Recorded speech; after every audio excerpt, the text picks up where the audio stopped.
நான் 5 ஆண்டு காலத்தில் கிட்டத்தட்ட ஒரு 10,000 பேருக்கு மேலாக உயர்கல்வி படிப்பதற்கான வாய்ப்பினை பெற்றுக் கொடுத்திருக்கிறேன். அந்த பெருமை எதற்காக என்றால் இவர்கள் படித்து பட்டம் பெற்று உயர் பதவிகளுக்கு வந்து இந்த பகுதி முழுவதும் சமூக பணி ஆற்ற வேண்டும் என்ற உயர்ந்த சிந்தனைகள் அதிகமாக பள்ளிக் கல்விக்கு கல்வித்துறைக்கு முக்கியத்துவம் கொண்டு தந்திருக்கின்றன.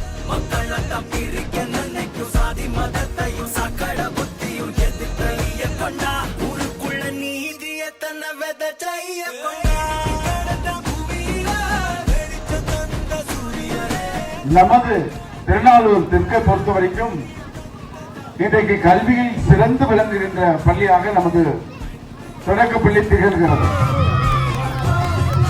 2000 ஆண்டுகளுக்கு முன்பாக வள்ளுவன் சொன்னது எண்ணி துணிக கருமம் துணிந்தவன் எண்ணுவோம் என்பது இழுக்கு என்று சொல்லி இருக்கிறார். நீங்கள் அத்தனை பேரும் நல்ல கல்வி அறிவு பெற வேண்டும் என்ற அடிப்படையில் உங்கள் பெற்றோர்கள் இந்த பள்ளியில் சேர்த்திருக்கிறார்கள். துணிந்து எண்ணத்திற்கேற்ப இந்த கல்வியை பெற்று தலை சிறந்தவர்களாக நீங்கள் உயர வேண்டும்.